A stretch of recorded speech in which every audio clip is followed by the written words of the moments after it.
Our next speaker is Mr. Owen Oneill. He will present on the knowns and unknowns, which is always an interesting topic. Oneill is a data archiving analyst currently working on a project to develop a strategy for preserving and archiving digital research data at the University of Melbourne. Could you please join me in welcoming Owen? Thanks, everyone. So my presentation is about a project that we have underway at Melbourne at the moment, which is about developing a strategy for preserving research data. And Known Unknowns is actually a Donald Rumsfeld quote. I don't normally quote Donald Rumsfeld, but it just seemed quite precedent for the issues around preserving research data. So just a little bit, as I say, this is a work in progress, and we're basically using this process as a way of identifying where we should aim our efforts, and also, I guess, trying to work out the best strategy to take a more cohesive view of preserving research data. So what I'm going to cover is a little bit about why we're doing this, how we're going about it, what we found so far. As I say, it is a work in progress, and where we're headed next. And just a little bit about me. So I'm based in ITS, our central IT area, in our research services team, and I'm the analyst that's working on this project. The project is also a collaboration between the library, ITS, and Melbourne Research Office, and it's really part of our broader research data management activities and efforts. Preservation of data within research data management has been identified as an area that's of particular interest, and obviously quite a challenge as well. So firstly, why are we doing this? So supporting research and researchers, I put that right up front. It should always come back to that. And it's very easy, you know, when you get into the sort of nuts and bolts, to maybe lose sight of that bigger picture objective. But we always need to make sure that we come back to how is this helping research at the university and our research community. So breaking that down a little, there's a number of kind of push and pull factors. And these will be quite common, I guess, for lots of organisations. We want to be able to enable wider dissemination of our scholarship, cultivate an environment that supports researchers and research projects, and obviously meeting legal and ethical requirements, moral obligations, they're very important as well. There's changes and expected changes around funding body requirements that are driving this work. There's obviously the open data movement, more expectations around access to data as well. Technology is obviously a big driver, and obviously international trends in this area. Yeah. So what our broad objectives for this work are is improving discoverability and access to data, supporting cross-disciplinary collaboration, as I mentioned before, legal and ethical requirements. We don't want to reinvent the wheel, so we want to utilise existing standards and good practice, and have better clarified workflows and processes and responsibilities and that sort of thing around data preservation. So they're kind of some broad objectives, but it's also worth, I guess, noting here that we can't actually know what the benefits are going to be with something like this, because we're hoping to build communities around data, for example, support new ways of researching and new collaborations. But where that leads to, we can't always know. And I think that's important to acknowledge as well. And that's fine. It kind of reminds me a little bit of the discussions around the NBN. Once something's in place, we can see how it's used, and it can be used in many different ways that weren't previously thought about or considered. Okay, so this is just a little bit of an overview of how we're approaching developing our strategy.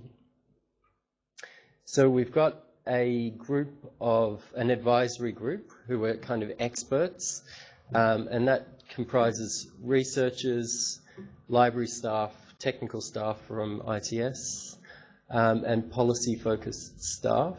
And the project is running for 18 months. We're about halfway through.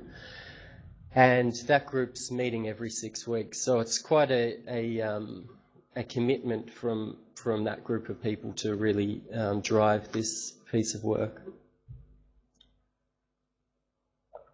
We've also got a steering group which is overseeing the project and providing final sign-off. And they represent the 3 groups of the university that are involved. So that's ITS, the library, and the research office.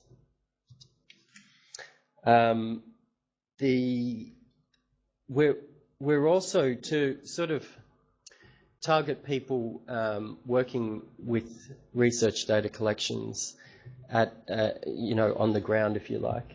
We're also running 3 small trials with researchers and data custodians, and we don't have a lot of money to undertake these trials. So what we've kind of developed is a process where we're offering expertise to trial participants in exchange for us being able to document what they're doing, how they're doing it, and also work with them to improve their processes and practices where they need to. And so there are 3 trials. They've got different themes. The first theme is preparing data for preservation. And the participants are the University Archives, our digitisation service, and the School of Earth Sciences. We've got a trial around managing access to research data collections. And this is more of we're taking a more passive role, and we're looking at documenting current good practice with the Bio21 Institute and the School of Population Health, who have well-established practices around managing access to research data collections, particularly collections that are sensitive. And so we're hoping to document those and then help other people to use that information, basically. And the third trial is around maintenance of research data collections, and that's with the ePrints repository in the library.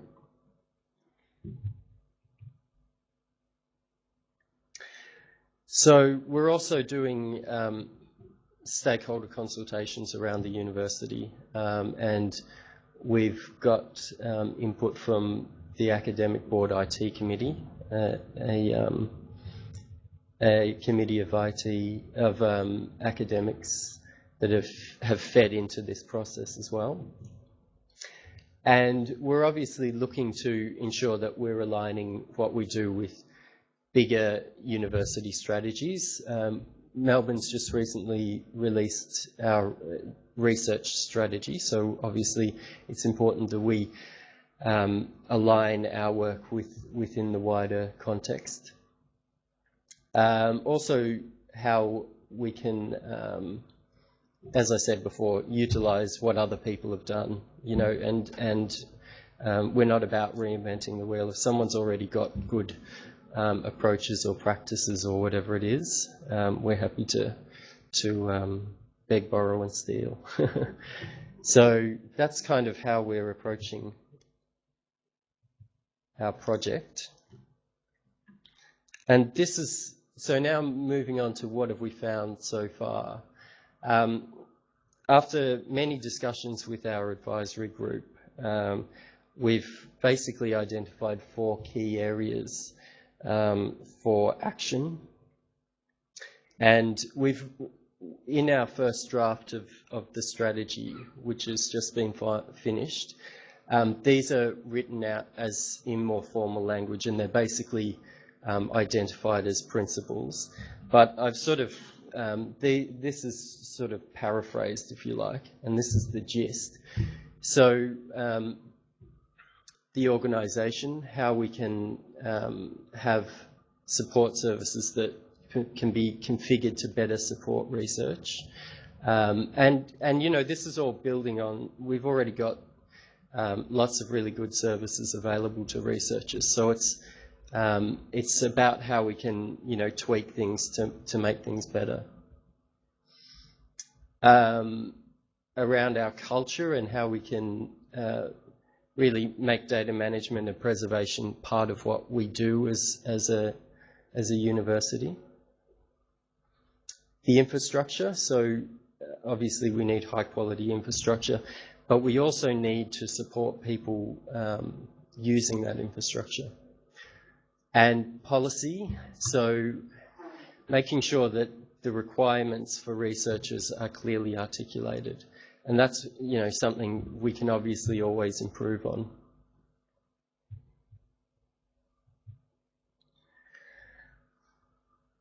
And this is just a little bit of feedback that we got from a group of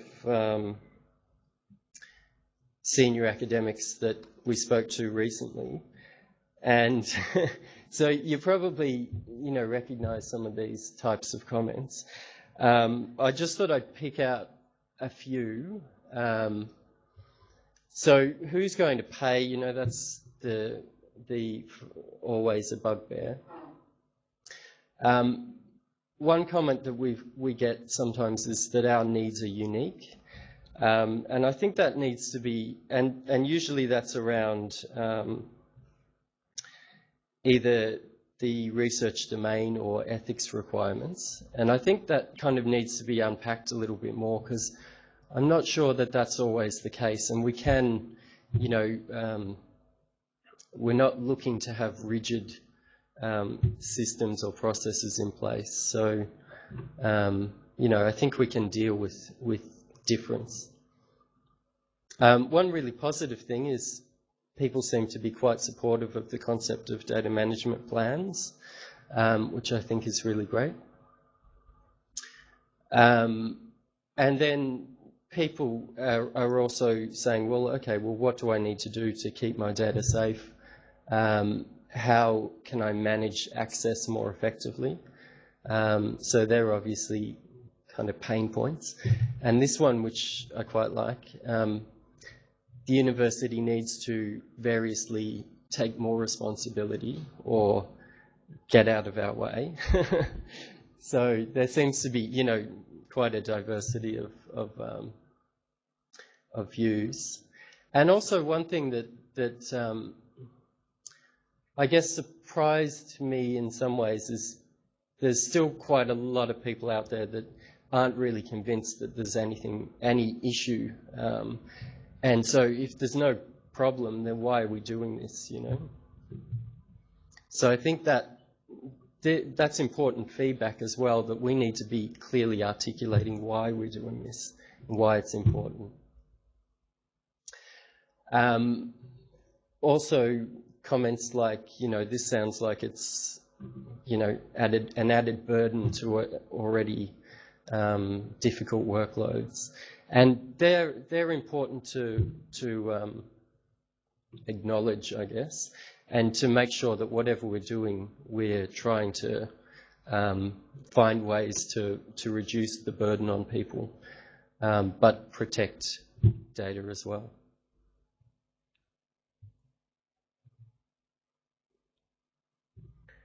So just bringing it back now to our key principles. This is, I guess, this process is all about how we've been able to break down this problem into more manageable chunks. So just quickly, okay.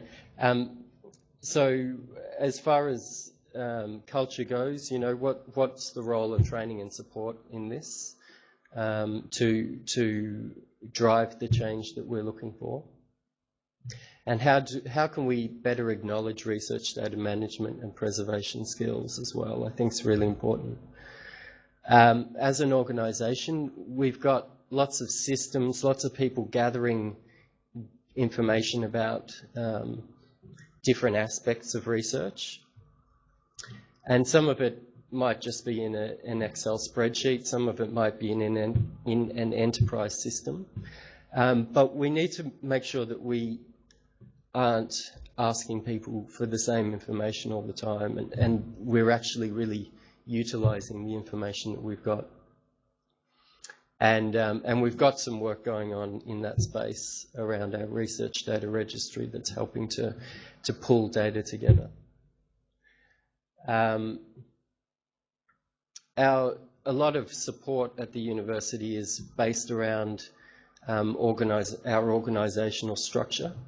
So do we need to tweak that to be more responsive and more aligned with research projects? There's quite a lot of support for a digital archive, but we need to really unpack what that might mean for the organisation, who's going to run it, what's going to go into it, all that sort of stuff. So infrastructure, looking at the mix of storage options, central, local, or external, or, any combination. And one thing that we need to get across to people, because we're talking about digital collections, so it doesn't have to be an either or, as long as it's not, it's legally or ethically possible. It can be stored in multiple places. And how should we optimize storage infrastructure for preserved data as well as active data as well? So, are there differences how we could optimize our infrastructure to support the two types of data? And policy, I guess this is an eternal issue. How do we articulate the requirements to people? Because time and time again, people have said, well, we don't understand what the policy is, or it's not clear, or we need it to be contextualized to our particular domain. So I think there's definitely scope for that as well. Okay, so just quickly, we're a little over halfway. We're working on our trials. We've completed a first draft of the strategy, which we're sort of working on in a smaller group, but then we want to be able to share that more broadly. And next year look at opportunities for external input and feedback as well. And at some stage, we're going to have to also develop a business case to support the strategy. So our timeline is July next year. Okay. Any questions?